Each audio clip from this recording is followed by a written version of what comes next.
Hello everyone, welcome to my channel. ಇವತ್ತು ನಾನು ವಯನಾಡಲ್ಲಿ 3ನೇ ದಿನ ಏನೇನು ನೋಡೋದು ಅನ್ನೋ ಬಗ್ಗೆ ಇನ್ಫಾರ್ಮೇಷನ್ ಕೊಡ್ತಾ ಇದ್ದೀನಿ. ಮೊದಲನೇ ದಿನ ಮತ್ತು 2ನೇ ದಿನ ನಾವೇನೇನು ನೋಡೋದು ಅನ್ನೋ ವಿಡಿಯೋ ನಾನು ಆಲ್ರೆಡಿ ಅಪ್ಲೋಡ್ ಮಾಡಿದ್ದೀನಿ. ಯಾರಾದರೂ ಆ ವಿಡಿಯೋ ನೋಡಿಲ್ಲ ಅಂದರೆ ಡಿಸ್ಕ್ರಿಪ್ಷನಲ್ಲಿ ಲಿಂಕ್ ಹಾಕಿರ್ತೀನಿ, ನೋಡಿ. 3ನೇ ದಿನ ನಾವು ಕುರುಬಾ ಐಲ್ಯಾಂಡು, ಬಾಣಾಸುರ ಸಾಗರ್ ಡ್ಯಾಮ್ ಹಾಗೆ ಕರ್ಪೂಜ ಡ್ಯಾಮ್ 3ನ ನೋಡೋದು. ಮೊದಲಿಗೆ ಹೋಗಿದ್ದು ನಾವು ಕುರುಬಾ ಐಲ್ಯಾಂಡ್ಗೆ. ಫಸ್ಟ್ ನೀವು ಇಲ್ಲಿಗೆ ಹೋಗಬೇಕು, ಯಾಕೆಂದರೆ ಇಲ್ಲಿ 3:30 ಒಳಗಡೆ ಕ್ಲೋಸ್ ಆಗಿಬಿಡತ್ತೆ. ಮತ್ತು ದಿನಕ್ಕೆ 480 ಜನದೊಳಗಡೆ ಅಷ್ಟೇ ಬಿಡೋದು. ಇದನ್ನು ರಿಸ್ಟ್ರಿಕ್ಷನ್ ಇದೆ ಇದಕ್ಕೆ. ನೀವು ಇದನ್ನು ಆನ್ಲೈನಲ್ಲೇ ಟಿಕೆಟ್ ಬುಕ್ ಮಾಡ್ಕೋಬೋದು, ಅಥವಾ ಅಲ್ಲೇ ಮಾಡ್ತೀವಿ ಅಂದರೆ ನೀವು ಬೆಳಗ್ಗೆ ಬೇಗ ಹೋಗಬೇಕಾಗತ್ತೆ. 8:30ಗೇನೋ ಓಪನ್ ಇದೆ, ಸೊ 9:30 ನಿಮಗೆ ಟಿಕೆಟ್ ಸಿಗುತ್ತೆ. ಮತ್ತು ಇಲ್ಲಿ ಯಾರೂ ವಾಸವಾಗಿಲ್ಲ, ಮತ್ತು ಫುಡ್ ಗಿಡ್ ಏನೂ ತೊಗೊಂಡು ಹೋಗಂಗಿಲ್ಲ. ನೀವು ಆಲ್ಮೋಸ್ಟ್ ಎಲ್ಲ ತಿನ್ಕೊಂಡೇ ಇಲ್ಲಿಗೆ ಬರಬೇಕಾಗತ್ತೆ. ಇಲ್ಲಿ ಅಡಲ್ಟ್ಸ್ಗೆ 220 ರೂಪಾಯಿ, ಹಾಗೆ ಸ್ಟೂಡೆಂಟ್ಸ್ಗೆ 100 ರೂಪೀಸ್ ಇರುತ್ತೆ. ಮತ್ತು ಜೀಪ್ಗೆ, ಕಾರ್ಗೆ ಎಲ್ಲ 50 ರೂಪೀಸ್ ತೊಗೋತಾರೆ. ನೀವಲ್ಲಿ ಆನ್ಲೈನಲ್ಲಿ ಟಿಕೆಟ್ ತೊಗೊಂಡ್ರು ಇಲ್ಲಿ ಕೌಂಟ್ರ್ ಇರುತ್ತೆ, ಈ ಕೌಂಟ್ರಲ್ಲಿ ತೋರಿಸಿ ಆಮೇಲೆ ಹೋಗಬೇಕಾಗತ್ತೆ. ಈ ಕುರುಬಾ ಐಲ್ಯಾಂಡ್ಗೆ 2 ಕಡೆಯಿಂದ ಎಂಟ್ರಿ ಇರುತ್ತೆ. ಮೊದಲನೇದು ಪಾಲ್ವೆ ಲಿಚ್ಚಮ್ ಎಂಟ್ರಿ ಪಾಯಿಂಟ್ ಅಂತ, 2ನೇದು ಪಕ್ಕಂ ಚೆರಿಯಮಾಲ ಎಂಟ್ರಿ ಪಾಯಿಂಟ್ ಅಂತ.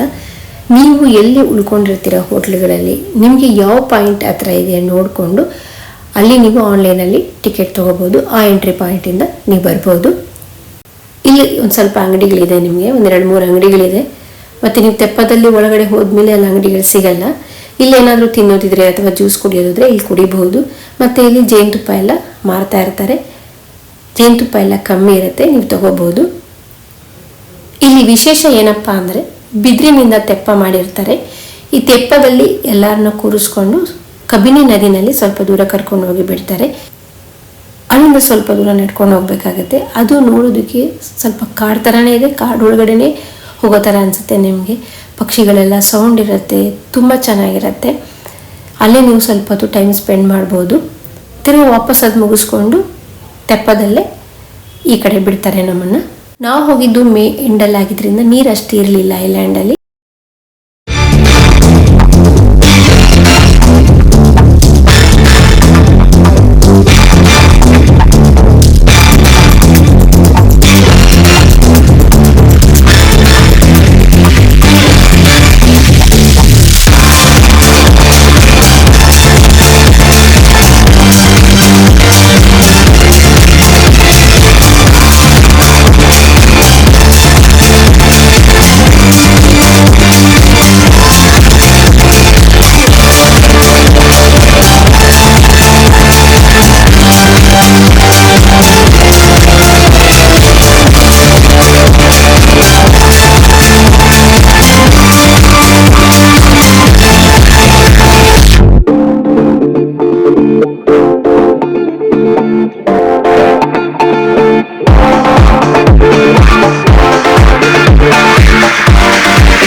ಇದು ಮುಗಿಸ್ಕೊಂಡು ನಾವು ನೆಕ್ಸ್ಟ್ ಹೋಗಿದ್ದು ಬಾಣಾಸುರ ಸಾಗರ ಡ್ಯಾಮ್ಗೆ. ಇದು ಭಾರತದ ಅತಿ ದೊಡ್ಡ ಮಣ್ಣಿನ ಅಣೆಕಟ್ಟು ಹಾಗೂ ಏಷ್ಯಾದಲ್ಲೇ 2ನೇ ಅತಿ ದೊಡ್ಡದಾದ ಅಣೆಕಟ್ಟಾಗಿದೆ. ಇದಕ್ಕೆ ಹೆಸರಾಗಿ ಬಂತು ಅಂತಂದರೆ ಇದ್ರ ಹತ್ರ ಒಂದು ಬಾಣಾಸುರ ಅಂತ ಬೆಟ್ಟ ಇದೆ. ಇಲ್ಲಿ ಪುರಾಣದಲ್ಲಿ ಪ್ರಸಿದ್ಧ ಒಬ್ಬ ಅಸುರ ರಾಜ ಇಲ್ಲಿ ಕಠಿಣ ತಪಸ್ಸು ಮಾಡ್ತಾ ಇದ್ದಂತೆ. ಅದಕ್ಕೆ ಈ ಅಣೆಕಟ್ಟಿಗೆ ಬಾಣಾಸುರ ಸಾಗರ ಅಣೆಕಟ್ಟು ಅಂತ ಹೇಳಲಾಗತ್ತೆ. ಮತ್ತು ಇಲ್ಲಿ ನಿಮಗೆ ಸ್ಪೀಡ್ ಬೋಟಿಂಗ್ ಇದೆ, ಜಿಪ್ ಲೈನ್ ಇದೆ, ಮತ್ತು ಪಾರ್ಕ್ ಇದೆ, ಮಕ್ಕಳಿಗೆಲ್ಲ ಆಟ ಆಡೋಕ್ಕೆ ಪಾರ್ಕ್ ಇದೆ. ಮತ್ತು ಸ್ಪೀಡ್ ಬೋಟು ನೀವು ರಿಸ್ಟ್ರಿಕ್ಷನ್ಸ್ ಇರುತ್ತೆ, ಸ್ವಲ್ಪ ನೀವು ಆನ್ಲೈನಲ್ಲೇ ಬುಕ್ ಮಾಡ್ಕೋಬೇಕು. ಇದು ಬೆಳಗ್ಗೆ 9 ರಿಂದ 5 ಗಂಟೆವರೆಗೂ ಓಪನ್ ಇರುತ್ತೆ. ಇದಕ್ಕೇನು ಎಂಟ್ರಿ ರಿಸ್ಟ್ರಿಕ್ಷನ್ ಇರಲ್ಲ, ನೀವು ಅಲ್ಲೇ ಹೋಗಿ ಟಿಕೆಟ್ ತೊಗೋಬೋದು. ಬಟ್ ಸ್ಪೀಡ್ ಬೋಟಿಂಗ್ ಮಾತ್ರ ನೀವು ಆನ್ಲೈನಲ್ಲಿ ಟಿಕೆಟ್ ಬುಕ್ ಮಾಡ್ಕೋಬೇಕಾಗತ್ತೆ. ಅದು ಸ್ವಲ್ಪ ಸಿಗೋದು ಕಷ್ಟ ಆಗುತ್ತೆ. ಮತ್ತು ನೀವು ಎಂಟ್ರೆನ್ಸಿಂದ ಇದಕ್ಕೆ ಸ್ವಲ್ಪ ದೂರ ನಡಿಬೇಕಾಗತ್ತೆ. ನೀವು ನಡ್ಕೊಂಡು ಹೋಗಿ ತಿರುಗಿ ವಾಪಸ್ ಬರಬೇಕಾದ್ರೆ ನಿಮ್ಗೆ ಅಲ್ಲಿ ಜೀಪ್ ಫೆಸಿಲಿಟಿಗಳಿದೆ, ಅಲ್ಲಿಂದ ವಾಪಸ್ ಕರ್ಕೊಂಬಂದು ಮೇನ್ ಗೇಟ್ಗೆ ಬಿಡ್ತಾರೆ.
ಬಾಣಾಸುರ ಸಾಗರ್ ಡ್ಯಾಮ್ ಮುಗಿಸ್ಕೊಂಡು ನಾವು ಹೋಗಿದ್ದು ಕಾರಾಪುಜಾ ಡ್ಯಾಮ್ಗೆ.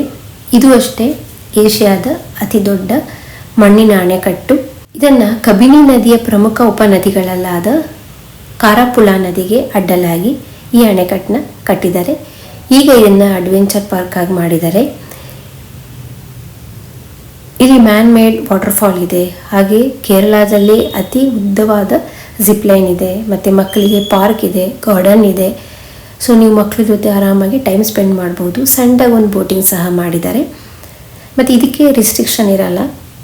ಟೈಮು 9 ಗಂಟೆಯಿಂದ 6 ಗಂಟೆವರೆಗೂ. ನೀವು ಅಲ್ಲೇ ಹೋಗಿ ಡೈರೆಕ್ಟಾಗಿ ಟಿಕೆಟ್ ತೊಗೊಂಡು ಆರಾಮಾಗಿ ಈವ್ನಿಂಗು ಟೈಮ್ ಸ್ಪೆಂಡ್ ಮಾಡ್ಬೋದು.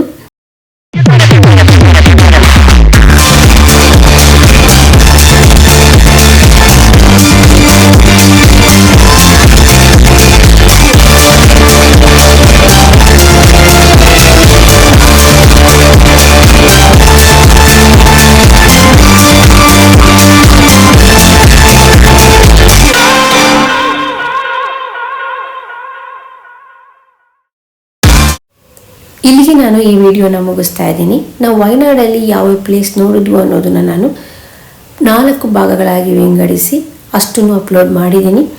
ಇದು 4ನೇ ಭಾಗ. ಇನ್ನು 3 ಭಾಗನ ನಾನು ಆಲ್ರೆಡಿ ಅಪ್ಲೋಡ್ ಮಾಡಿದ್ದೀನಿ. ಯಾರಾದರೂ ಆ ವಿಡಿಯೋ ನೋಡಿಲ್ಲ ಅಂದರೆ ಡಿಸ್ಕ್ರಿಪ್ಷನಲ್ಲಿ ಲಿಂಕ್ ಹಾಕಿರ್ತೀನಿ, ಚೆಕ್ ಮಾಡಿ. ಈ ವಿಡಿಯೋ ನಿಮಗೆ ಇಷ್ಟ ಆಗಿದ್ದಲ್ಲಿ ಪ್ಲೀಸ್ ಲೈಕ್ ಆ್ಯಂಡ್ ಶೇರ್ ಮಾಡಿ. ಹಾಗೆ ನನ್ನ ಚಾನಲ್ನ ಇನ್ನೂ ಸಬ್ಸ್ಕ್ರೈಬ್ ಮಾಡಿಲ್ಲ ಅಂದರೆ ಪ್ಲೀಸ್ ಸಬ್ಸ್ಕ್ರೈಬ್ ಮಾಡಿ. Thanks for watching.